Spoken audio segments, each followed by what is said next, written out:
Bien, hola, buenas tardes, bienvenidos, bienvenidas en primer lugar al Museo Chileno de Arte Precolombino y bienvenidos y bienvenidas también a Futuros Americanos.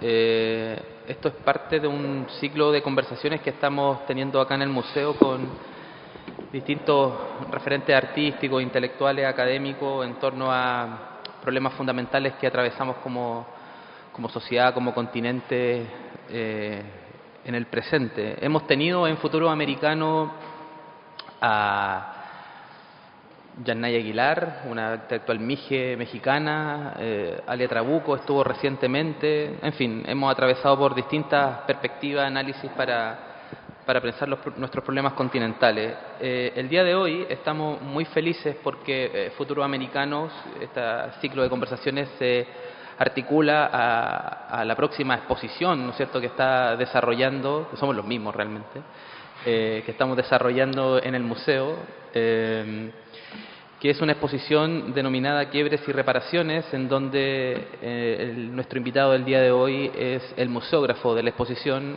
que es Bernardo Oyarzún, a quien en primer lugar agradezco muchísimo poder tener esta conversación. Realmente ha sido un honor, un privilegio poder trabajar con él durante este año. Ha sido muy enriquecedor, Bernardo, y lo transparente inmediatamente acá. Ha sido muy rico porque permite pensar la cuestión de la producción intelectual, la producción artística como un quehacer en desarrollo, en colectivo y fundamentalmente intentando ir descubriendo los elementos vitales para, en definitiva, producir conocimiento. Entonces, Bernardo, voy a empezar de una a adentrarme a la cuestión. Al conversatorio le pusimos arte bajo sospecha, por supuesto haciendo una cita muy evidente, ¿no es cierto?, a tu obra icónica del año 1998, ¿no es cierto?, Bajo sospecha.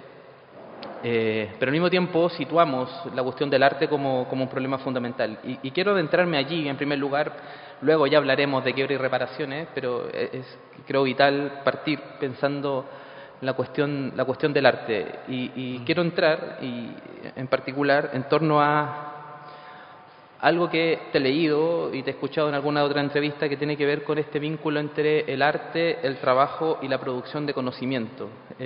Tú permanentemente señalas que cuando desarrollas un quehacer artístico tienes hipótesis, ¿no? Eso me parece súper interesante, y que esa hipótesis la vas descubriendo con el trabajo. Entonces, en primer lugar, Bernardo, ¿cómo hay una vinculación entre el quehacer manual, el trabajo, el quehacer intelectual y la producción estética de un mundo? ¿Cómo eso se cruza en tu quehacer, Bernardo? Sí, bueno, normalmente se motiva por intereses y por cuestiones puntuales. Hay necesidades, se definen, yo diría, como necesidades, ¿ya?, que llegan a un punto casi biológico, diría yo, porque se transforman en una urgencia también. Y todo eso es una suerte de motor que finalmente se concluye en una obra. Y uno no queda tranquilo hasta que realiza, ¿cierto?, la obra. Ahora, en ese proceso, cuando surge esta urgencia, en la mayoría de los casos se manifiestan en una suerte de hipótesis. La hipótesis también se vincula con la idea que está detrás de la producción. Y lo que sucede efectivamente en los procesos es que siempre hay aprendizaje, y eso es lo que más motiva la producción. Yo creo que en todos los procesos artísticos se genera este fenómeno, que al entrar de lleno en un tema específico, a mí me gusta mucho la diversidad también, no sé si ustedes se han dado cuenta, pero mi trabajo es muy diverso, mirado desde el punto de vista técnico sobre todo. Siempre me interno en distintos desafíos. De hecho, este trabajo que estoy haciendo ahora es un nuevo desafío también. Me he enfrentado a cosas que no había hecho antes, etcétera. Entonces, mucha investigación y todo eso va generando conocimiento. En cada proyecto pasa más o menos lo mismo. O sea, uno se sumerge en un proyecto y empieza la investigación, uno se sumerge en ese nuevo mundo, en esa nueva investigación, y se va generando, como te decía, el conocimiento. Ahora, lo que ha sucedido en todos estos años es que, claro, uno finalmente va desarrollando lo que se llama cuerpo de obra, ¿ya? Y ese cuerpo de obra es una suerte de construcción, ¿ya? Analógicamente una suerte de edificio, de arquitectura, ¿ya? Que va a contener todas estas ramificaciones que se han armado a partir de los proyectos, ¿ya? Y claro, y eso finalmente genera como, yo diría, una suerte de sistema de trabajo, ¿ya? Pero que la diversidad que uno tiene apenas se nota, diría yo, porque me meto en proyectos tan distintos, entonces, pero eso también es excitante, bueno, eso es lo que me gusta también. Es muy interesante esta noción de lo biológico y del cuerpo de obra, sí, ¿no? sí.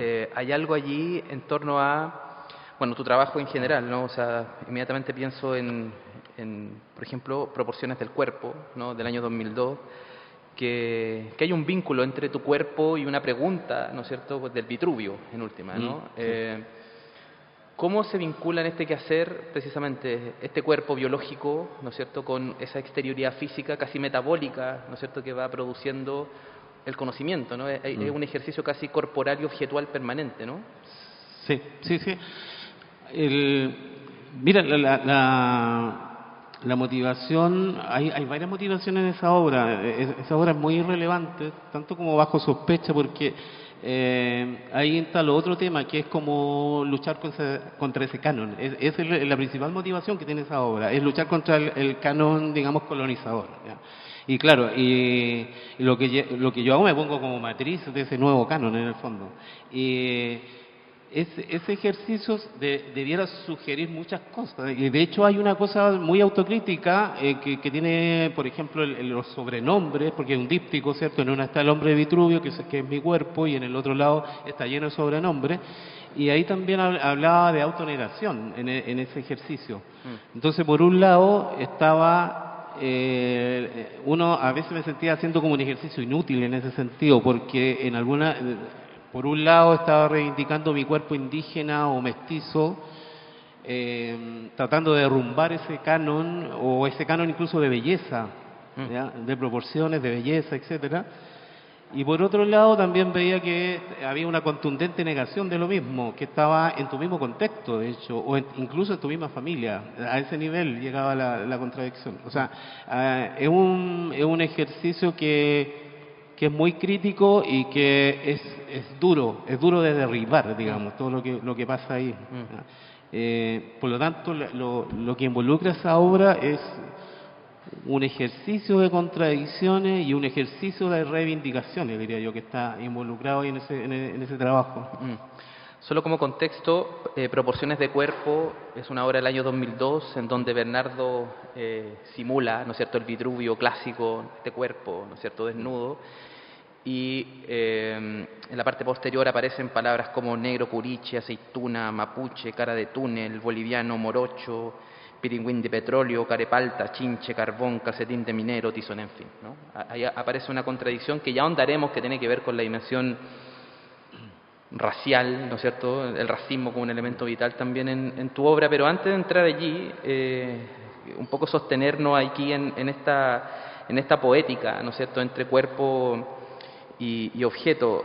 Hay una reflexión tuya muy estimulante que tiene que ver con la instalación, ¿no? O sea, ahí hay un acercamiento al problema del arte, instalar, ocupar el espacio, redefinir de alguna manera ciertas circulaciones, utilizar, en fin, como se está haciendo acá, la luz, el barro, edificar, ¿no es cierto?, no escenografías. Esto es muy interesante, tú lo señalas en una entrevista, dice: mis instalaciones no son escenografías, sino que son lugares para vivir, ¿no?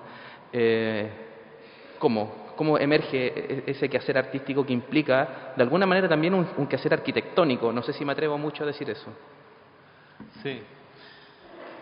Sí, es que, bueno, eso más bien se refiere a... Estaba tratando de explicar lo que era una instalación, eso es lo que estaba intentando, porque no se puede entender, de hecho una instalación por ningún lado se puede ver como un cuarto plano, lo que sería como un escenario teatral. No, por ningún lado puedes acceder a una suerte de cuarto plano, o sea, todos son espacios abordables como cuarto plano si se quiere, pero no es que haya un escenario, es decir, no hay un punto de vista para el espectador, por decirlo de alguna manera, sino que tú tienes que recorrer el espacio. Eso es básicamente una instalación, aunque pueden haber instalaciones que fomenten de alguna manera una mirada especial, como una suerte de escenario, si se quiere, pero en general son escénicos, pero son para recorrerlos, para sumergirse en ese espacio.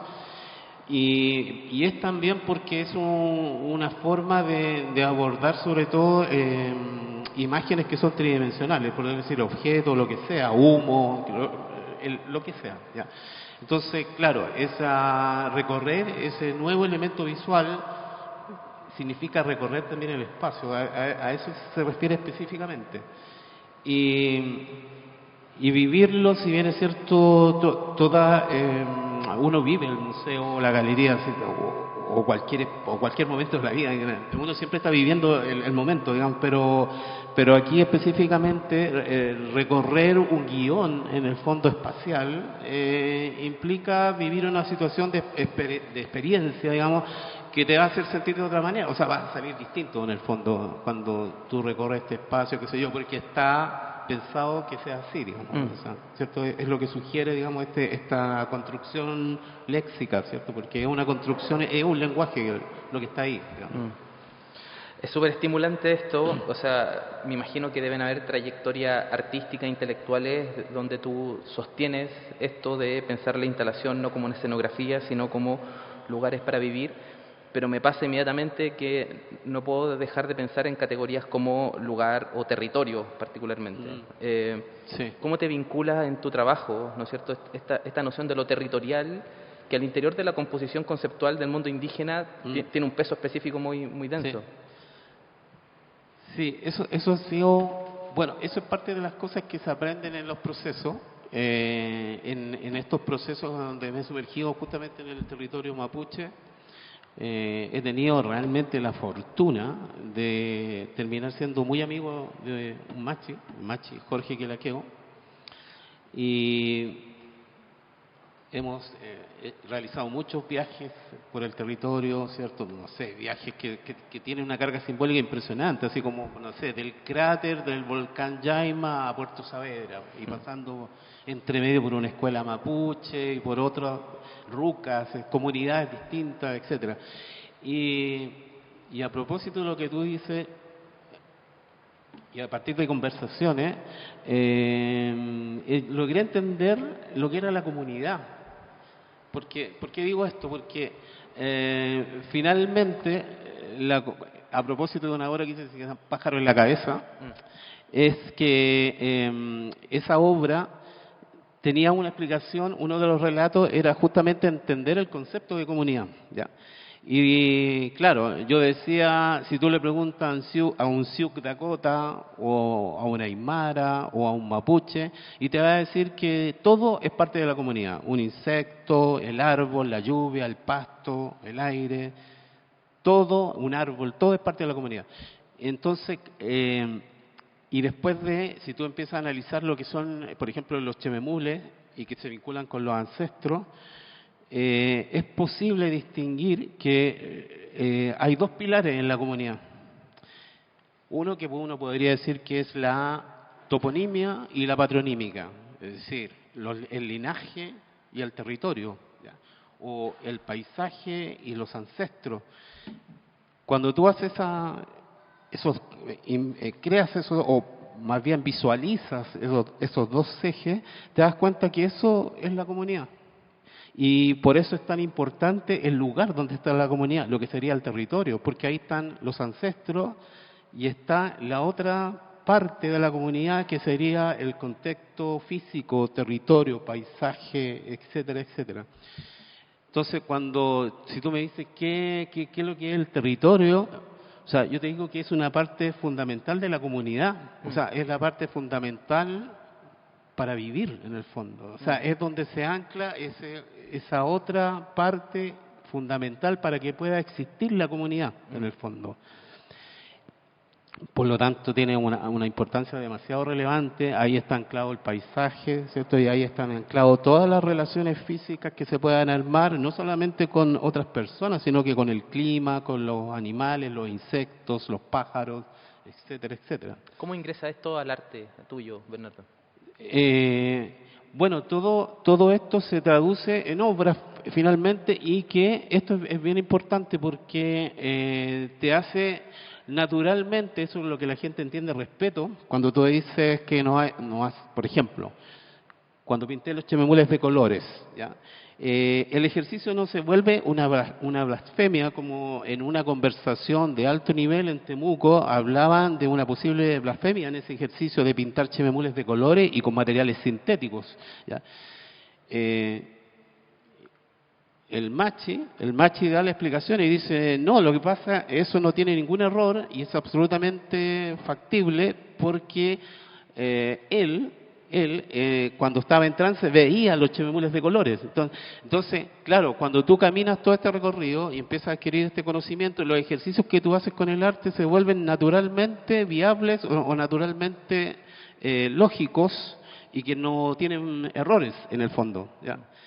Eso es lo que sucede después de todos estos ejercicios. Entonces, a veces, y yo me preguntaba cómo haces ese ejercicio que parece una osadía y no está el error.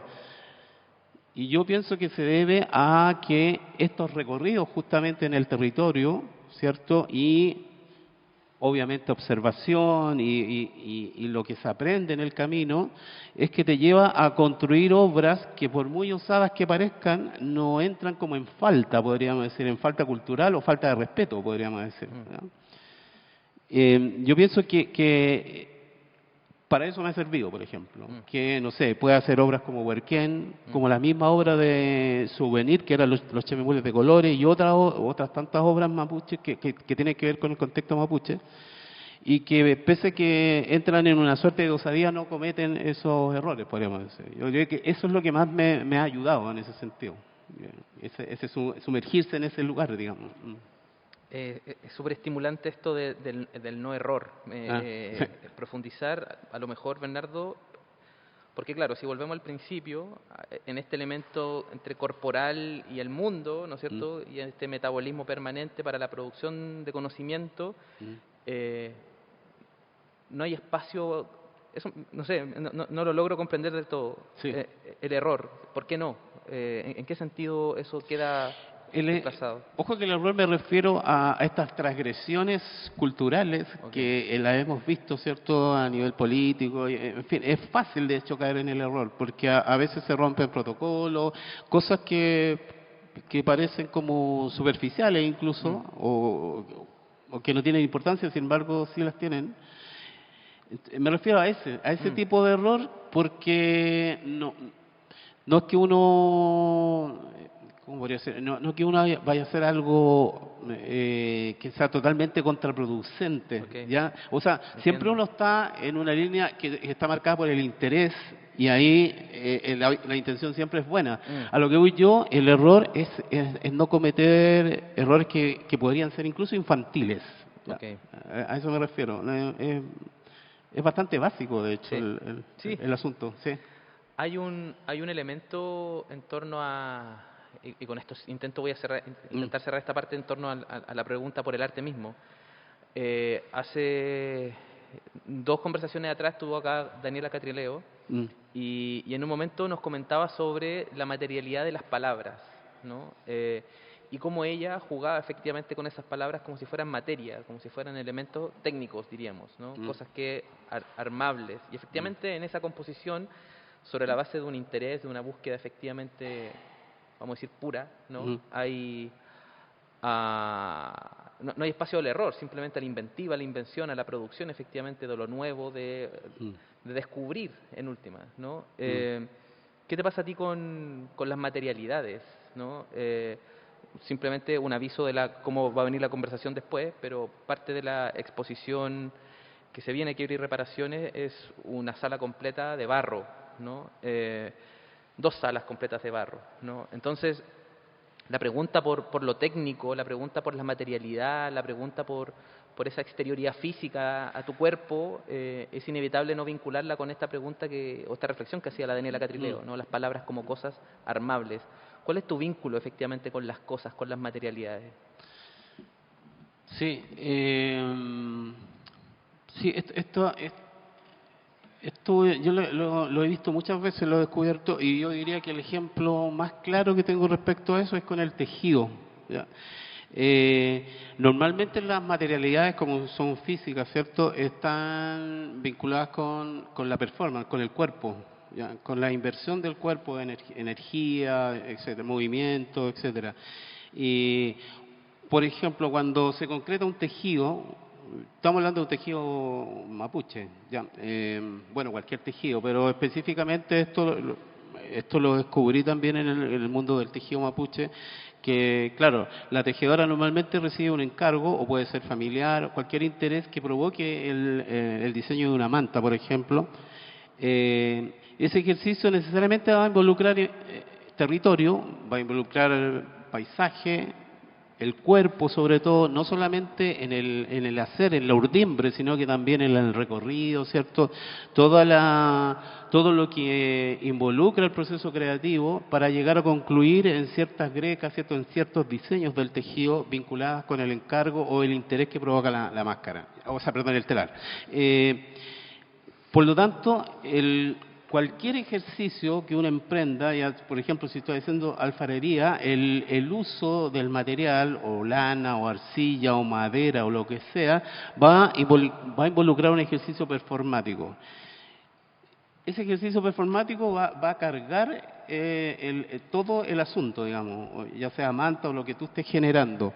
Y ese ejercicio es como, no solamente es poético, sino que también es como, entramos como una cosa media metafísica, digamos, se va cargando, por decirlo de alguna manera, y de alguna, bueno, transforma en este caso la materia, y viene la generación de algo creativo o algo nuevo, podríamos decir. Esa es la palabra, algo nuevo. ¿Ya? Ese diseño que sale es algo nuevo.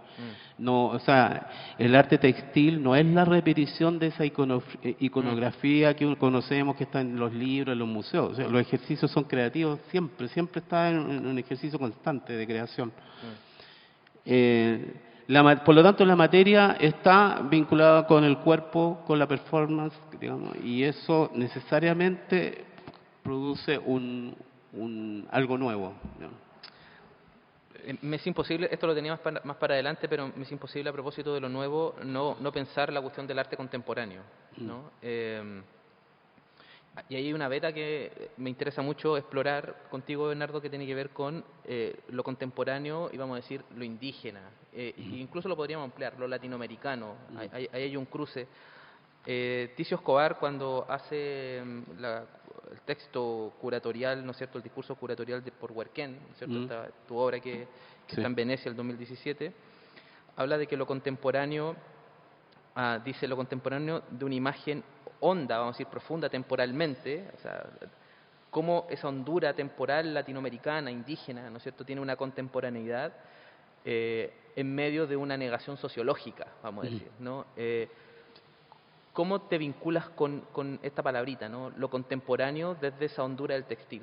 ¿Cómo eso se vincula? ¿Cómo se hebra? Sí.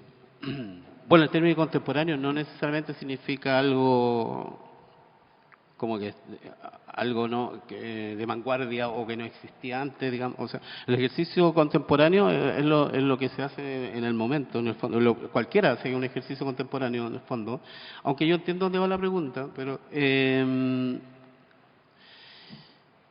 sí,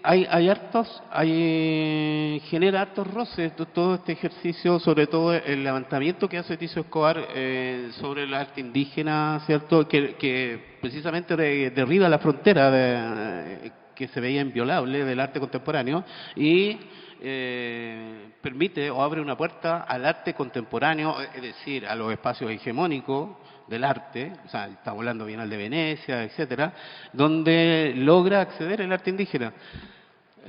Ahora, eso genera muchos, obviamente que genera roces, resistencia del espacio hegemónico, porque hay montones de problemas vinculados a eso. El mismo Ticio ha hablado muchas veces sobre la inexistencia de la palabra arte en el mundo indígena. Ningún pueblo indígena tiene la palabra arte, de hecho.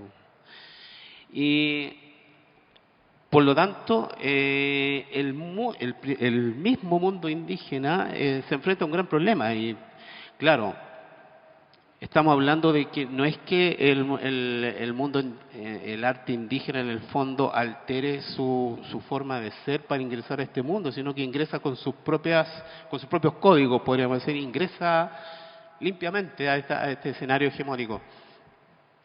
Pero no es un problema que sea fácil, digamos, no genera montones de roces, como decía, ¿ya? Y no sé, la misma obra Huerquén no es una obra que ingresó fácilmente o que tuvo una entrada fácil, digamos, para llegar a este espacio y lograr ser exhibida en Venecia. O sea, me refiero que tiene que luchar con montones de trabas en el fondo, ¿cachai? O sea, Ticio Escobar sigue peleando en el fondo por esta resistencia, podríamos decir, del arte indígena en el mundo del arte. Vamos a volver sobre eso un poquito después, pero metámonos un poco a alguna de tus obras, Bernardo. Hemos hablado de Proporciones del Cuerpo, 2002, ¿no? Pero es inevitable no referenciar Bajo Sospecha, ¿no? Me imagino que permanentemente cuando tienes conversaciones vuelve a esto, pero bueno, hay que volver siempre a un problema fundamental que tiene que ver con la composición de un racismo, ¿no es cierto?, en Chile y en la configuración del arte. Me imagino que todos los que estamos acá conocemos esta obra, ¿no es cierto?, donde hay un texto muy potente, ¿no es cierto?, que anuncia de alguna manera la composición visual que después se desarrolla, que dice: tiene la piel negra como un atacameño, el pelo duro, labios gruesos, prepotentes, mentón amplio, frente estrecha, como sin cerebro. Una pregunta obvia primero, ¿no? ¿Cómo el racismo es un elemento inevitable en tu producción artística y desde qué lugares lo abordas, ¿no? Entiendo que no solo desde la denuncia, ¿no? Hay una producción estética, hay una poética incluso, vamos a decir, antirracista, ¿no es cierto?, en tu elaboración, que me gustaría que lo señalara verbalmente. Mira, mi idea en realidad no ha sido convertirme en una suerte de guerrillero como que lucha así contra el racismo. Yo creo que fue mucho más simple lo que motivó esto, porque era algo que se convirtió en una duda desde niño, ¿ya? Estoy pensando que no era el único que recibía, digamos, que lo que hoy día se conoce como bullying, digamos, no era el único que recibía este tipo de sobrenombre, que sé yo, todo el mundo tenía sobrenombre. Claro, el mío, claro, yo era más fácil, digamos, era un referente muy fácil de abordar, así para crear sobrenombre, etcétera.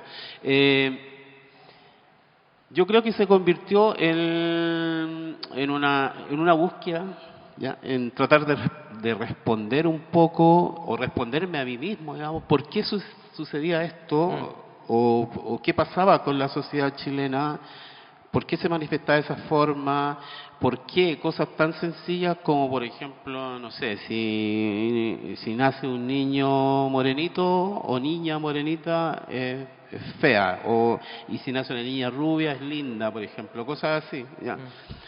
Cosas que están ahí en el mundo, ahí está a cada rato, así, y sigue así igual, no ha cambiado mucho, está como en el inconsciente, incluso se hace sin intención, de hecho. Entonces uno empieza a preguntarse por qué esta sociedad opera de esa manera, o cómo no se da cuenta que eso es un error, o que eso no está bien, etcétera, que en el fondo implica negación de sí mismo, una sociedad que se niega a sí mismo. Entonces yo diría que todo se contextualiza en buscar respuestas en el fondo. Y eso lo manifesté, yo diría, desde la adolescencia.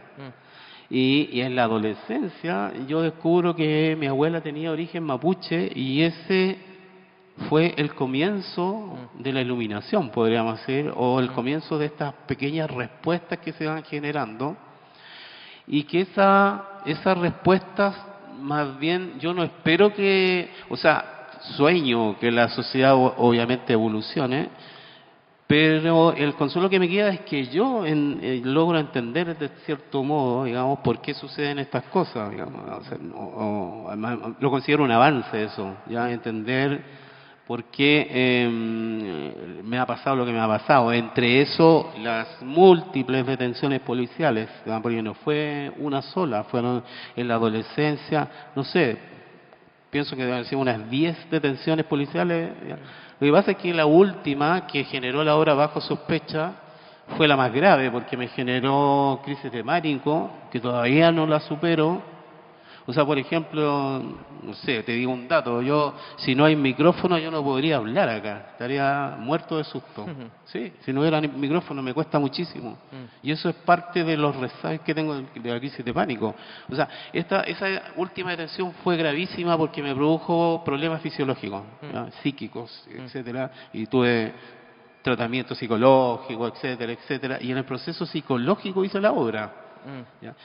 Pero siempre era un proceso de búsqueda de respuestas en el fondo. Eso es lo que estaba buscando siempre, más que llevar como la bandera. Entiendo. Y lo mismo decía cuando me preguntaban si me sentía representante del mundo mapuche, yo les decía, sería muy pretencioso pensar algo así, porque es como ambicionar demasiado, ¿cachai? O sea, lo que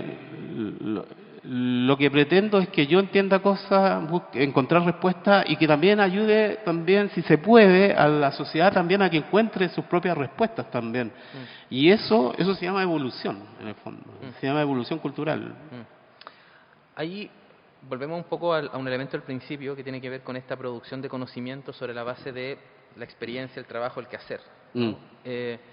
Y en una entrevista tú señalaste que Bajo Sospecha también era un acto, dice, como de rebeldía contra la academia también. Particularmente una academia a fines de los 90, como hiperteórica, en fin. Entonces, es interesante esta como una crítica a la academia y su teorización sobre la base de la producción del conocimiento, sobre la base de la experiencia. ¿Cómo dialoga hoy con eso también?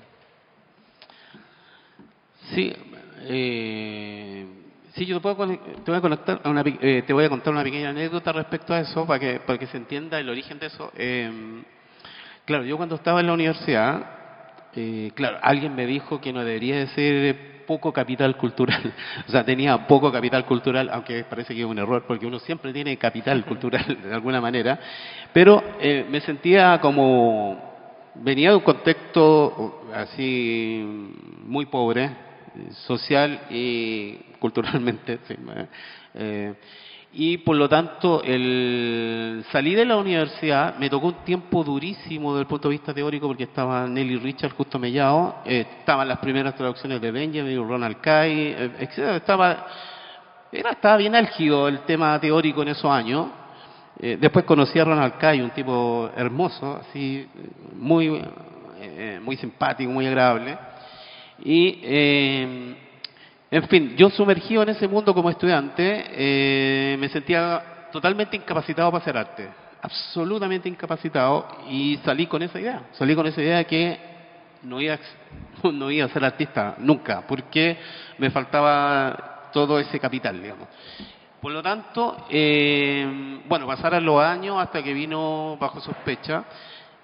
Y es relevante Bajo Sospecha justamente porque yo me rebelo contra ese paso por la universidad, porque lo que te estoy contando correspondía a una estructura y a un sistema académico de la Universidad de Chile que estaba, yo diría, de alguna manera, tenía fijaciones, ¿cierto?, con una especie de conceptualismo muy provinciano, muy chileno, porque, no sé, el arte que se da en esos años, si tú, no sé, lo empiezas a comparar con Kantnitzer, por ejemplo, es otro cuento totalmente distinto, es algo muy local, así es lo que se produce acá. Y claro, había una obsesión por los textos, es cuando se produce la fijación de que un artista normalmente se vincula a un teórico, o que si no hay un catálogo o no hay un texto, como que prácticamente no existe la exposición, etcétera. De ahí como que se genera todo eso, y claro, Bajo Sospecha fue una especie de rebelión contra todo eso. Es decir, yo mismo dije, no, o sea, yo puedo generar con mis propias herramientas una obra de arte. No tengo por qué someterme a este mundo que está en las nubes, allá arriba. ¿Sí? ¿Sí? Puedo hacer una obra con lo que yo tengo, digamos, podríamos decir. Y eso fue lo que hice. Fue una obra que se articuló a partir de lo que tenía en ese momento. Y como, claro, con mucho cuerpo, con mucho sentimiento, si se quiere, ¿cachai? O todo lo que tú quieras ahí agregar. Y claro, y se traduce, según lo que yo veo, una obra que se ve como muy honesta en ese sentido, ¿ya? Porque me estoy manifestando contra montones de cosas, entre eso, contra mi propio paso por la universidad, en el fondo. Por eso digo que es una especie de rebelión contra ese paso por la universidad, digamos. Pasemos a otra obra, que es Huarquén, que Sí. también es muy relevante en tu trayectoria, del año 2017, ¿no es cierto?, que tiene también... fue muy curioso, mientras leía entrevista, siempre la pregunta era la misma, ¿no? ¿Cómo Huarquén te permitió cierta visibilidad, en fin, ¿no? A propósito de Venecia y las circulaciones del arte también? Pero no quiero quedar ahí, quiero leer una cita de Ticio Escobar a propósito de Huarquén. Me imagino que todos los que estamos acá lo conocemos. Voy a leer la cita de Ticio mejor. Dice: esta obra encara el tema de la alteridad proscrita mediante complejos expedientes retóricos y poéticos que impiden toda instancia de clausura en el tratamiento de los conflictos. Y acá viene algo que me parece muy interesante. Dice: esa posición le permite sortear tanto la fetichización de la diferencia, los clichés multiculturales, ¿no? Como también la obviedad de la denuncia, dice Ticio Escobar. Y lo leo en un contexto en donde, por una parte, hay un quehacer artístico que puede ser de denuncia, pero también hay una configuración de lo indígena bajo lo que podríamos entender como los clichés multiculturales. ¿Cómo tú dialogas efectivamente con esa producción artística en donde el tema indígena está tomando cierta relevancia, en donde hay museos muy importantes del mundo en donde el tema indígena hoy día es muy relevante? ¿Cómo tú conversas con esos quehaceres artísticos que, insisto, tienen que ver con la fetichización de la diferencia y los clichés multiculturales? Sí, sí, sí, pues es una lucha constante para no caer en eso, digamos. Ahora, en mi caso es difícil porque, no sé, por ejemplo, de zonas de riesgo en la que podría haber caído en ese fetichismo es cuando estuve en una residencia guaraní, porque si bien es cierto era el mundo indígena, pero yo no soy guaraní, soy más bien mapuche, si se quiere. Pero pasa el mismo ejercicio, o sea, te digo, tengo cuidado de no caer en eso, ¿ya? Pero también es difícil caer en eso porque, no sé, tú o el espectador te ve como que tienes la propiedad para hacerlo, pero cuando estuve en el mundo, metido ahí, sumergido en el mundo guaraní, me pasó exactamente lo mismo que me pasa acá en Chile con las producciones que están vinculadas al mundo mapuche. Me sentí como parte de ese mundo, por lo tanto sería como un autofetichismo y eso es re complejo llegar a eso, digamos, a no ser que esté tratando de provocarlo. Por lo tanto, ahora, si tú me dices cuál es mi visión respecto de terceros también, claro, eso tú sueles verlo, yo lo vi en Venecia. Yo lo vi en Venecia y te dan ganas de llorar, de hecho. Sí, y lo vi con una obra bien importante y Costicio también estaba conmovido, por decirlo de alguna manera, porque es una situación dolorosa, muy dolorosa. Por eso te digo que es muy difícil caer en eso porque es extremadamente grave, lo diría yo. ¿Ya? Y me atrevería a decir que cuando tú trabajas o te sumerges en este lugar, digamos, yo diría que es bastante difícil caer en eso, es muy difícil. No sé, siento que naturalmente no podría caer en eso también, por decirte algo. Huerquén también es muy interesante porque tiene un trabajo colectivo con algunas comunidades, entiendo que urbanas, ¿no? Sí. Personas que desarrollaron los Collón, ¿no? En realidad es todo el territorio, es Es de todo. entre Santiago y Puerto Montt. Ajá. Mm.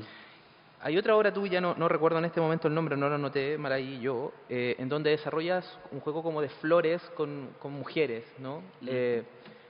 ¿Cuál es tu vínculo allí entre la producción individual, autoral y los vínculos colectivos? ¿Cómo te vinculas con esa dimensión?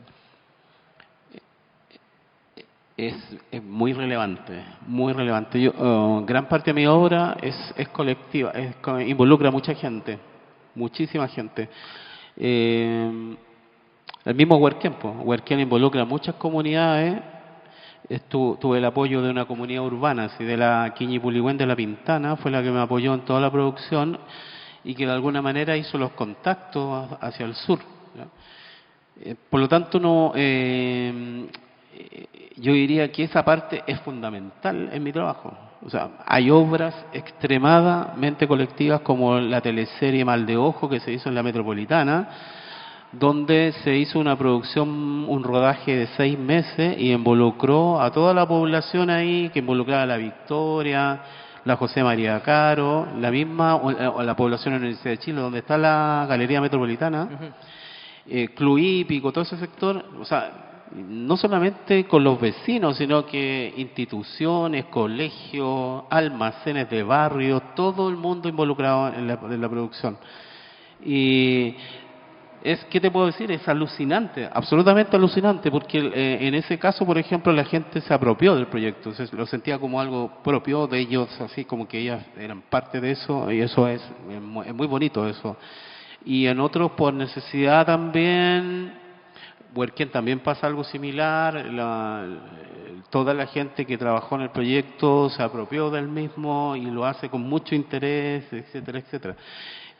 Por lo tanto, esa parte es bien importante dentro de mi obra y la considero como un ejercicio de aprendizaje, de enseñar y aprender esas relaciones horizontales que se dan, donde todo el mundo aprende, todo el mundo enseña, eso es fantástico. Respecto a la obra esa doméstica, Doméstica. esa obra es un ejemplo claro de lo que tú hablabas al principio respecto a la hipótesis, porque esa obra se arma a partir de una hipótesis, yo diría, antropológica, que es, estoy hablando de una obra que se generó el año 2008, era de una beca de la Universidad de Harvard, una beca sí, que involucraba residencia, etcétera, y empezó a trabajar la hipótesis sobre el matriarcado y la estética popular. Esa era la hipótesis.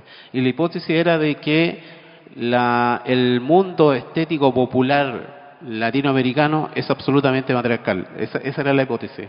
Entonces, me fui al espacio doméstico y generé la obra con 2 elementos de la casa, que era un florero y el tejido a crochet. Y con esos 2 elementos construí o respondí a esta hipótesis en el fondo. ¿Ya? Y era bastante fácil responderlo en realidad. Pero el ejercicio ayudaba a clarificar justamente esa respuesta. ¿Ya? Básicamente esa era la obra que se armaba, como te digo, a partir de una hipótesis.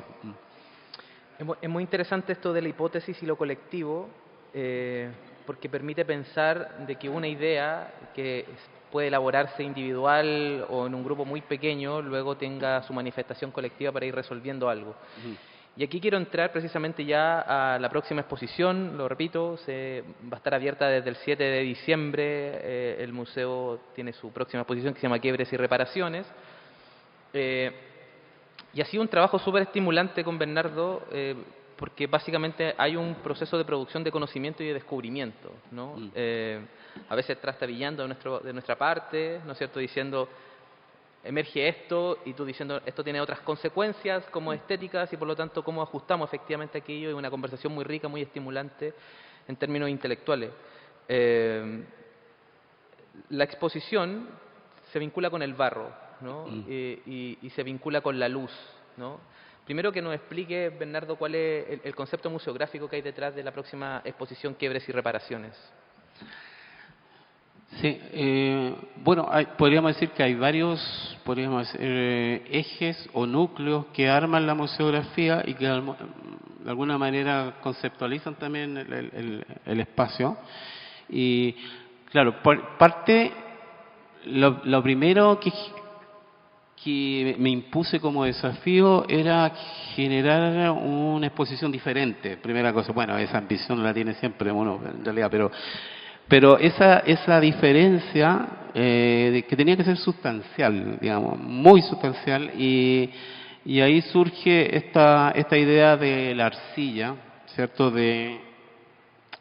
Podríamos decir, hacer todo una especie de revestimiento a todos los muros de la exposición, digamos, de las dos salas que involucran la exposición, y recubrirlo literalmente con arcilla, y que al mismo tiempo también parezca también como el interior de una cerámica, también como una gran cerámica que está expuesta ahí y que de alguna manera te ayuda a contextualizar todo lo que se está exhibiendo en el lugar, ¿ya?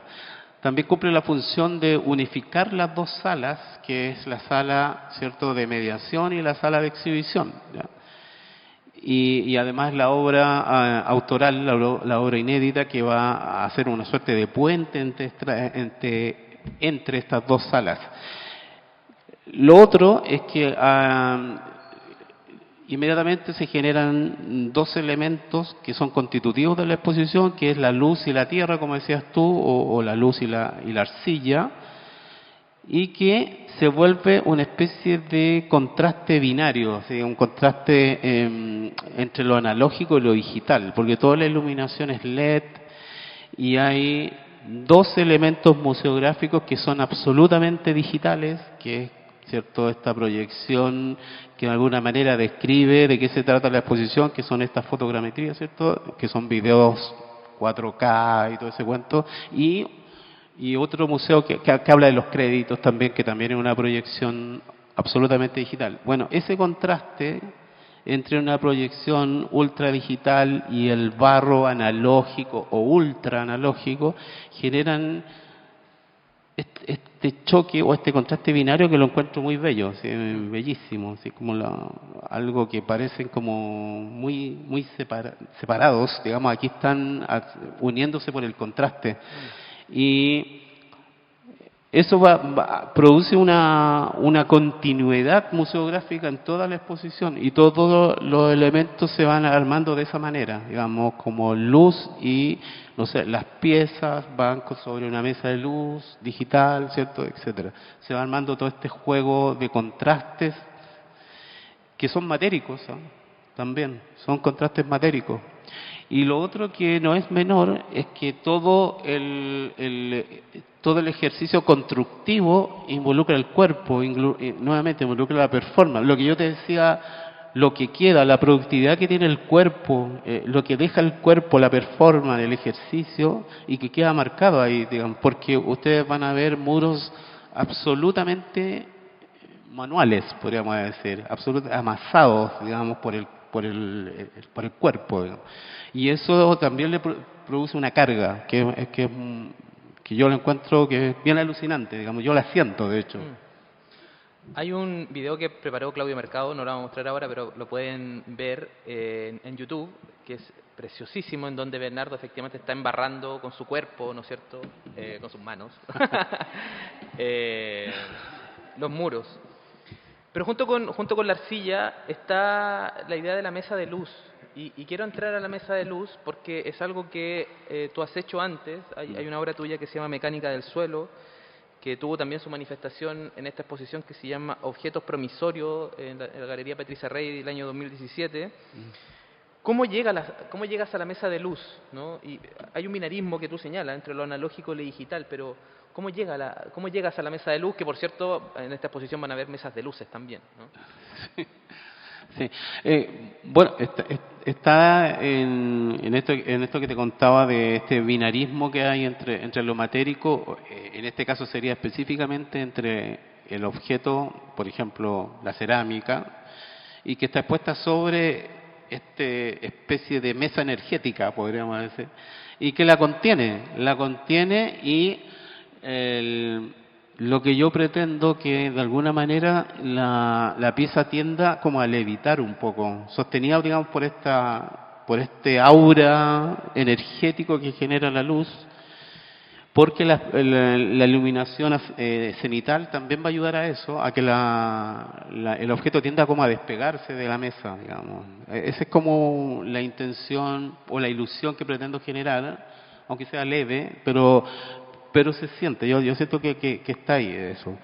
Y la mesa de luz, llegó a la mesa de luz, yo diría que sí, es un ejercicio reiterativo, si se quiere, y también así como son las pantallas, también las pantallas LED, porque justamente contienen, normalmente obedecen a ese contraste binario, como te decía, porque me gusta ese ejercicio, digamos. Y hay algo, esto yo ya lo había descubrido con mecánica de suelo, que por ejemplo respondía, y que aquí también está respondiendo esa pregunta, respondía a cómo visualizar o acentuar la forma gráfica que tiene el objeto, un objeto determinado. Y claro, es bastante obvio, pero cuando tú generas contraste aparece como el dibujo de la forma. Entonces, el contraste que va a generar la luz sobre el objeto va a dibujar la forma del objeto. ¿Ya? Por lo tanto, ese es un recurso gráfico que está ahí metido, que está implícito en ese ejercicio. Ahora, yo lo atenúo para que no aparezca simplemente una silueta, yo lo atenúo con luz cenital. Entonces, eso hace que aparezca la pieza con los detalles que se quieren mostrar, digamos. Eso es como pero es un recurso, yo diría, gráfico el que se está usando ahí. Es interesante ese recurso gráfico porque pone en tensión parte de un elemento vital de los museos, ¿no? Y entremos un poco a debatir esto, ya para ir casi cerrando, no todavía, pero casi, que tiene que ver con la originalidad, ¿no? Que es algo que intentaste discutir, ¿no? Lo recuerdo en las conversaciones que teníamos, porque las mesas de luz en general funcionan, así lo estábamos conversando con nuestro colega Américo, el diseñador del museo, tenía que ver con la reproducción, ¿no? Es decir, se utiliza para reproducir dibujos, ¿no es cierto? En fin, hay un ejercicio vamos a decir, utilizando a propósito de Benjamin la reproductibilidad técnica, ¿no es cierto?, que permite la mesa de luz. Y es imposible no pensarlo cuando tú dices esto de cómo acentuar, ¿no es cierto?, esto del dibujo, ¿no?, los contornos. Sí.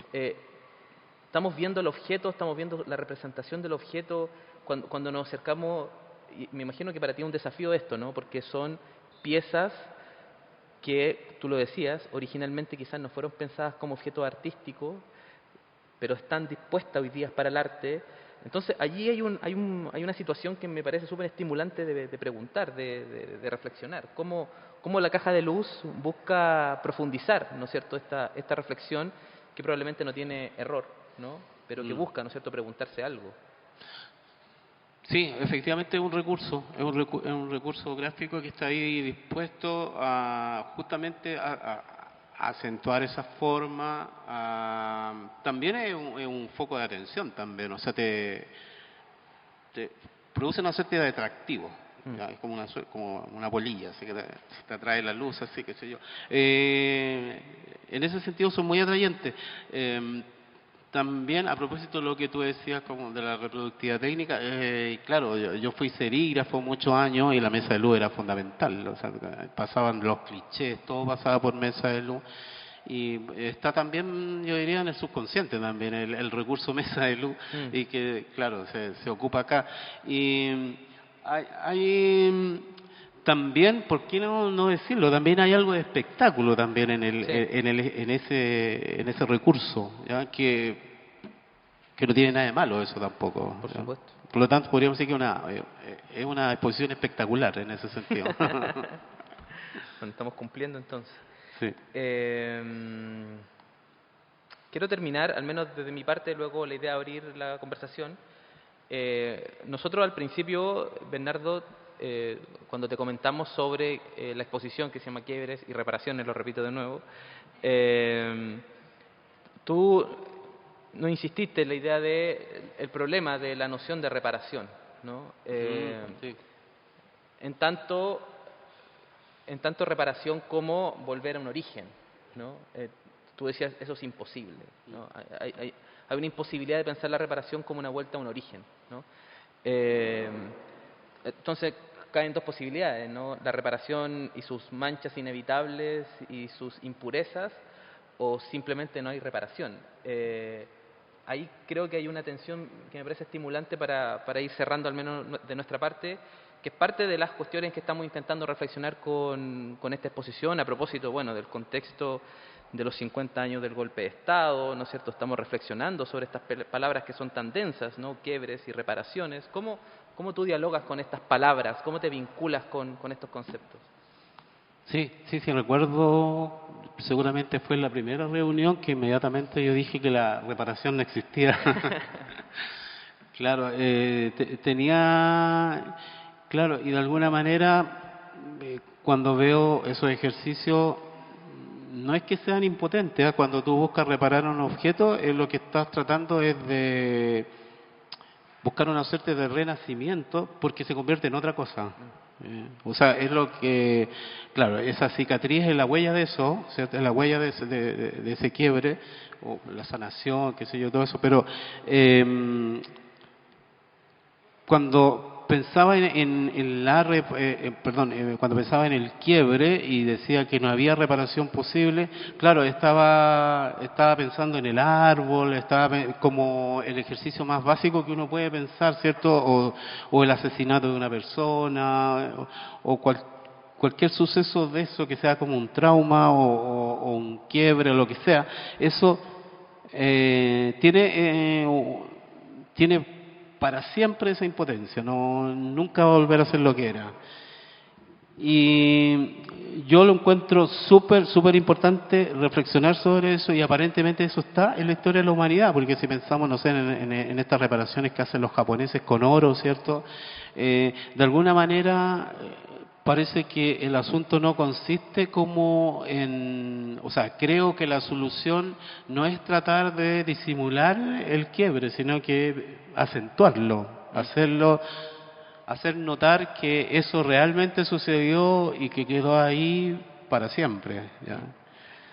Eso es lo que yo entiendo de todo este fenómeno. Y claro, uno entra depende de cierto de qué quiebre estamos hablando, pero uno entra en diferentes niveles de sensibilidad respecto a eso. Y yo diría que finalmente uno tiende a caer respecto a esta misma exposición. Yo mismo, o sea, siento que puedo caer en muchas especulaciones respecto a lo que motivaban ciertas reparaciones que hay con los objetos, qué sé yo. Lo que yo pienso finalmente es eso, porque está también eso en la sabiduría indígena también, de que no hay forma de volver atrás, digamos. Es como el abandono del ñem, ¿cierto? Que abandona el bosque, que abandona el árbol, y ya ese lugar nunca es lo mismo, ¿cachai? Es como eso más o menos lo que yo siento respecto a todo este fenómeno, digamos. Hay una entrevista en donde tú, Bernardo, y perdón que siga, pero que es imposible no hacerlo, que está ahí bodeando, en donde dices, el arte produce una metamorfosis del ser humano. A propósito de quiebres, de reparaciones, de metamorfosis, de renacimientos, un poco lo que nos comentabas a propósito de Bajo Sospecha, ¿no? Como un quiebre en la vida generó una metamorfosis, ¿no? muy fuerte. Para terminar con una reflexión, al menos de mi parte, del arte, una pregunta para ti. El arte sirve, ¿no? Produce esta metamorfosis, ¿no? ¿Qué provoca? ¿Qué produce? ¿Qué puede generar el quehacer artístico? ¿Qué cosas piensas tú que ha generado en tu vida, pero también en los que se vinculan contigo o tu obra? ¿Qué ha producido? ¿Qué metamorfosis son factibles de pensar desde ahí? Sí, sí, he dicho otras, de hecho por ahí he mencionado, sí, he mencionado por ahí que incluso que el arte es revolucionario también. Claro, que sí, es un ejercicio, al decir revolución es como de cambio, a eso me refiero. Yo, sí, yo pienso que cualquier ejercicio creativo, ya, no sé lo que sea, si alguien, digamos, adquiere ese elemento cultural o visita o va al teatro, al cine, lo que sea, lee un libro, etcétera, esa persona, es bien lógico lo que voy a decir, pero voy a decir, cualquier persona que lee un libro, que va a ver una película, que va a ver una exposición, después que sale de esa experiencia ya no es la misma. Y ahí empieza el cambio. ¿Ya? Ahora, cuando toda una sociedad, ¿cierto?, accede a la educación, accede a la cultura, accede al arte, ¿cierto?, al cine, todo eso, obviamente esa sociedad va evolucionando. A eso me refiero. Y es indispensable porque lo que provoca el arte es provocar, perdona que sea redundante, provocar montones de sentidos en las personas. O sea, cuando tú ves una obra de arte, no es solamente los ojos los que están mirando, es el cuerpo, es la atmósfera que está ahí, todo lo que sucede, la experiencia, cómo entraste a la sala, qué pasó ahí, etcétera. Todo eso es la experiencia, no es solamente ir a mirar una pintura y después te vas, ¿no? Esos ejercicios son una experiencia y esa experiencia te produce cambio. A eso me refiero, que son imperceptibles, si se quiere, pero la sumatoria de eso te va a convertir en otra persona. O sea, es evidente, si te lees, no sé, 10 libros, te aseguro que ya no va a ser el mismo antes de esos 10 libros. ¿Cómo es eso? Bueno, la idea es conversar ahora un ratito más, a ver si alguien tiene alguna pregunta, también puede ser una reflexión, está completamente abierta la palabra, aquí tenemos la primera intervención. Si quieres te puedes acercar y de esa manera todo. Ah, hay micrófono del otro.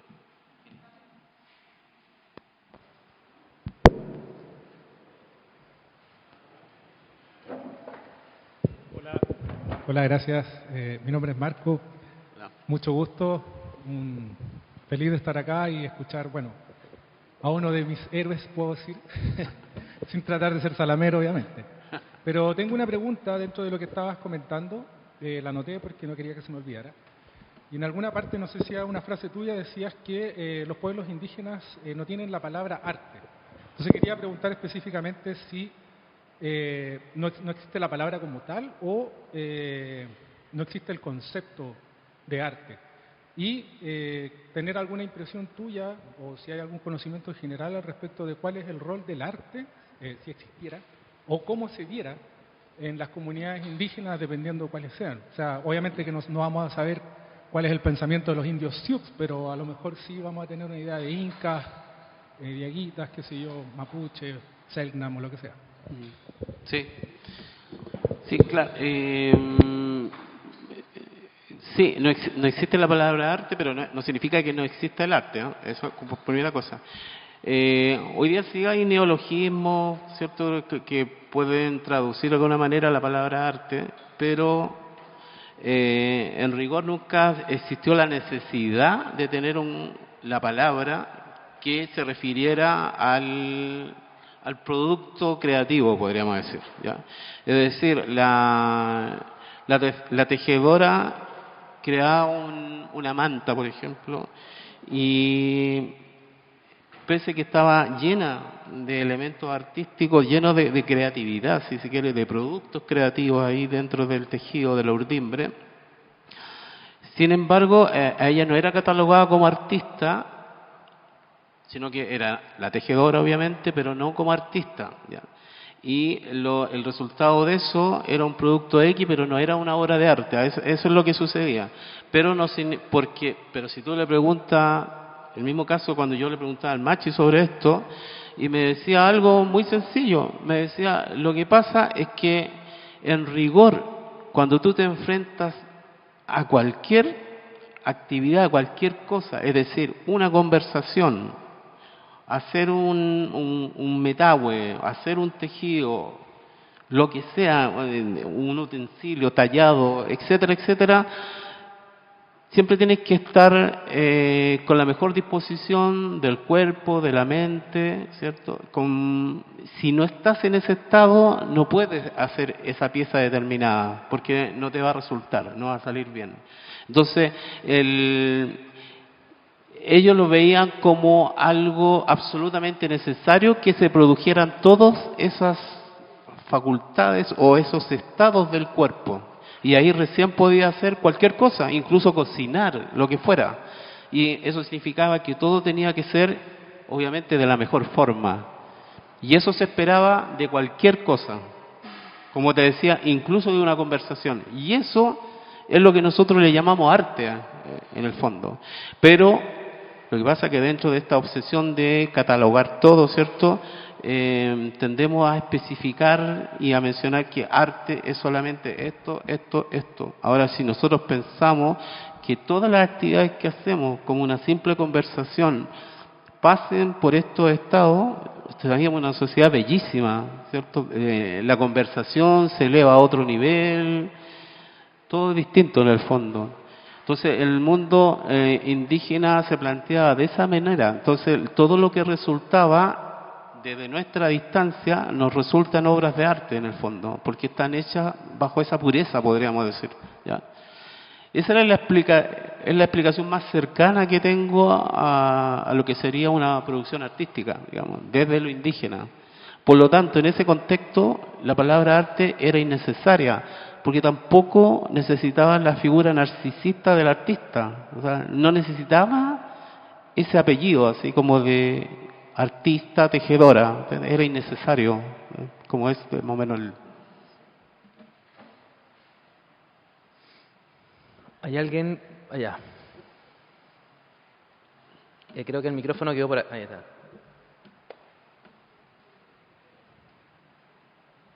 ¿Se escucha? Ahí sí. Hola Bernardo, yo tengo una duda respecto a lo que mencionaste de esta imposibilidad de caer en el fetichismo multicultural.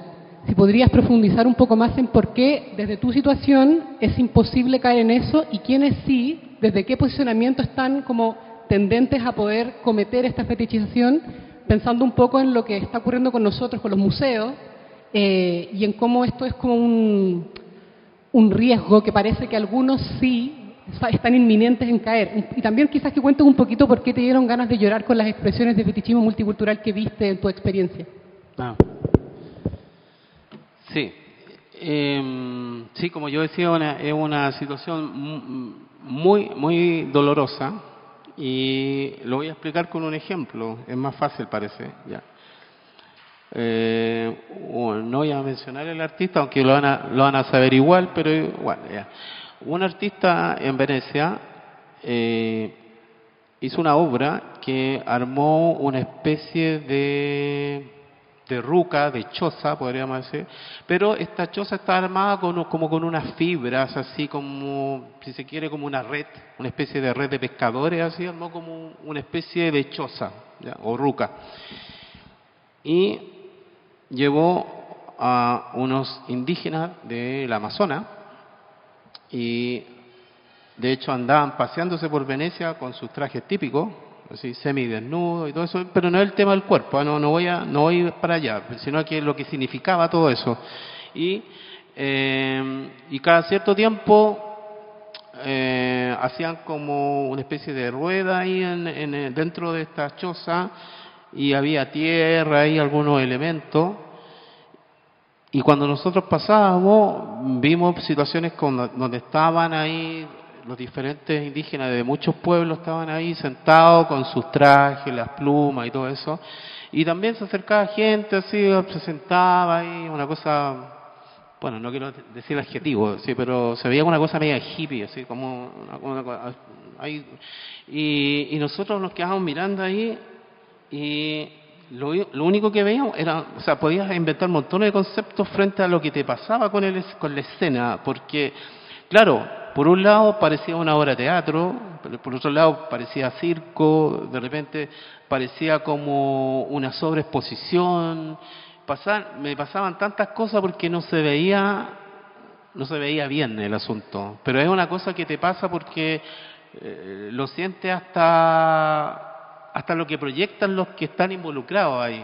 O sea, como te digo, el arte se siente con todos los sentidos, se siente con el cuerpo, con todo. Entonces, cuando tú llegas a ese lugar y ves, no sé, los ojos de las personas que están ahí, de los distintos indígenas que estaban ahí, qué sé yo, y ves sus ojos, ves todo, y te empieza a mí me provocaba mucha tristeza, ¿cachai? Y después los veía paseándose por Venecia, hacía una cosa extrañísima.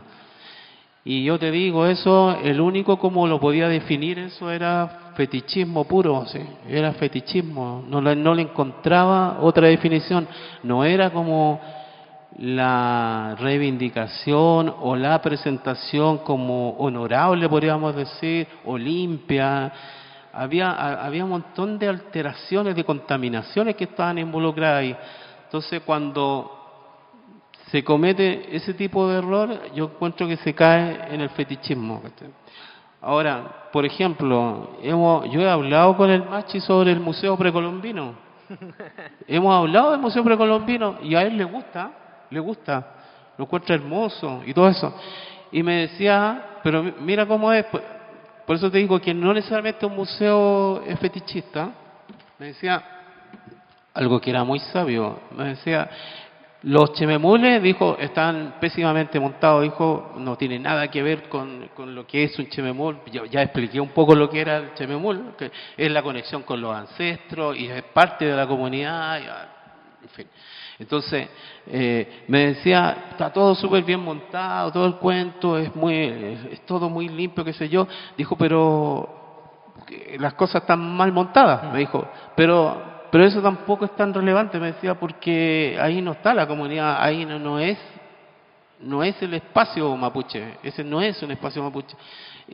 Pero no iba, en el fondo, a él le daba valor al chememul cuando está en la comunidad, no cuando está exhibida en el museo. O sea, para él ahí no tenía ninguna importancia el tótem, ¿me entiendes? Pero él no lo veía como una ofensa, en ningún caso. Es más, te digo, me dijo, el museo es hermoso, me dijo, es bellísimo. Porque alucinaba con todas las piezas que están ahí. Entonces, el fetichismo no consiste en que tú exhibas en un museo un chememul. Eso no es fetichismo. Tienen que pasar un montón de condicionantes para que ese ejercicio se convierta en fetichismo. Y cuando pasan esas cosas, yo te digo, o sea, lo único que se me ocurre decir es muy doloroso. Te da vergüenza ajena también. Ahora, yo no te puedo decir que ver los chememules aquí abajo está, no, arriba, Sí, abajo sí. Te puedo decir que me da pena, no. De hecho, aquí nada de lo que he visto en el museo me produce esa sensación de como que me den ganas de llorar así de pena, no me pasa. Entonces, hay montones de condicionantes que producen ese efecto. ¿Cachai? Ahora, hay un fetichismo que es más vulgar, podríamos decir, que está más relacionado con la mercancía, ¿cierto? Como la definición de Marx, ¿cierto? Como el fetiche de la mercancía, que eso es otra cosa. No sé, por ejemplo, si el museo decidiera vender chememules chiquititos como llavero, ya. Uno dice, un fetiche, claro que es un fetiche, pero ese fetiche no produce dolor, ¿cachai? Es mercancía. Ese es otro fenómeno, ¿cachai? Entonces, bueno, y por eso es que no pasa nada con que si tú vas, no sé, a Barcelona y te vas a encontrar lleno de cuestiones así de Gaudí, por ejemplo. Eso no es que haya dolor en que estén reproduciendo a Gaudí, ¿me entiendes? O sea, yo mismo he comprado tazones de Gaudí, no sé qué, de Gaudí, etcétera, y tampoco me produce dolor eso, ¿me entiendes? Tienen que darse muchas condicionantes para que ese fetiche se convierta en una falta de respeto, sea absolutamente doloroso, etcétera. Eso es lo que, hay una delgada línea entre dolor y no sé, y que no te pase nada, digamos. Otra reflexión acá, hay una reflexión, pregunta. Hola, muy interesante el tema, me encantó. Felicidades, felicitaciones por todas las obras. Estuvimos viéndolas acá en Google. Quería consultarte acerca de tu viaje mágico con el Machi desde los volcanes, pasando por el territorio, por los Lagüen, por los ríos, bajando por los campos, donde están los cuidadores de semillas ancestrales, donde están las huertas y los huerteros, las huerteras, proveyendo comida fresca para todos, donde se hacen los trasquintus y llegando hasta Puerto Saavedra con sus totorales ahí en el camino. Te quería consultar respecto al dolor gigantesco que se está provocando en la tierra a causa del clima, si tú tienes obras o tienes obras en proyectos, si has pensado en esta caja negra de la tierra. Esa es mi pregunta. Sí, he pensado en qué. ¿En esta caja negra de qué, perdón? De la tierra, del planeta. Sí, tengo varias obras que hablan de ese tema y tengo un proyecto gigantesco para el otro año que está en producción, diría yo. Y hablan específicamente de todos los problemas ecológicos que tienen que ver con la naturaleza, básicamente. Hay una obra que se hizo el 2005 y después la hice el 2019 en la CSU, que es Ecosistema, que justamente hablan de estos problemas medioambientales, ecológicos, etcétera. Y ahora estoy trabajando en un proyecto muy, muy grande para el próximo año. Tal vez el más grande, que es muy ambicioso, digamos. Sí, estoy en producción, pero puedo hablar de ecosistema, pero la otra no, porque está en plena producción. Pero sí, es un tema que me toca muchísimo. He trabajado muchísimo con ese tema. No sé, por ejemplo, el año 2002 hice una obra que compré 3 metros rumas y me los traje a Santiago y lo exhibí, los 3 metros rumas, que compré troncos y me costaron $21, los traduje a dólares para que no se perdiera me costaron $21 los 3 metros y me los traje a Santiago y lo exhibí acá, y hablando un poco de lo fácil y lo barato que es comprar árboles en Chile, y eran árboles nativos más encima, eran coihue, mañillo, así que es un tema que me interesa muchísimo, por justamente lo que explicaba, con la desaparición del territorio y la comunidad, en la forma de vivir bien, en el fondo, que está desapareciendo, digamos, de tener un buen vivir, digamos. Tenemos tiempo para una pregunta más, una reflexión más. No sé si alguien se anima para ya ir cerrando. Acá. Hola. Hola. Primero agradezco el conversatorio, el trabajo también de Bernardo Villarsún. Yo te quería consultar, bueno, obviamente no hemos visto la próxima exposición, pero ya el nombre es sugerente, ¿no? Quiebres y reparaciones, ¿ya? Y tú explicaste que tenía que haber una especie de, o que hay, muestra un contrapunto entre lo analógico, lo digital, y obviamente eso yo lo conecto a partir de toda esta conversación que hemos tenido, con esta mirada que tú tienes con respecto a la materialidad, la materia. Y tú, por lo que yo acabo de comprender, quieres como mostrar, ¿no es cierto?, la fisura de la materia en esta muestra que viene a continuación, evidenciar la fisura, ¿cierto? Un poco como lo hacen los artesanos japoneses cuando reparan los objetos, que quiere, o sea, sigue siendo útil el objeto, pero quiere ser mostrado el objeto como es, ¿ya? En términos de materia. Entonces, lo que yo te quiero preguntar es, ¿cuán relevante es para ti el trabajo con la materia o la materialidad, considerando que hay muchos artistas a nivel local que buscan blanquear, por decirlo así, el error y como que la materia como que desaparezca, digamos, los problemas o la problemática que tiene? No sé si se entiende la pregunta.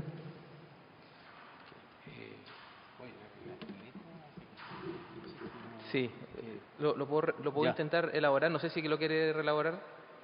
O sea, básicamente que siento yo que tiene que ver con una dimensión que es muy sugerente, que es parte también de ciertas dimensiones curatoriales que trabajamos, que tiene que ver con la cuestión de la cosa, ¿no? Es decir, la madera en tanto madera, la greda en tanto greda, y luego del objeto, ¿no? Que no es exactamente lo mismo, y algunos objetos buscan desaparecer efectivamente esa condición cósica, la madera en tanto madera. No sé, ¿cómo tú dialogas? No sé si lo puedo interpretar, esta cuestión de la madera en sí misma, ¿no? Y que tiene que ver con toda esta reflexión hoy día muy en boga, lo poshumano, en fin, como toda esta reflexión en donde los objetos tienen agencia y al mismo tiempo la elaboración humana. ¿Cómo? Es muy interesante la pregunta, me gustó a mí muchísimo. Está muy buena. Sí, bueno, disculpa, no es que el rebote me hacía... Sí, no sé, yo me di cuenta que no entendías muy bien por eso. La acústica. La acústica, eso, sí. Entonces no es que no entienda... Sí, claro, el audio. Sí, el rebote.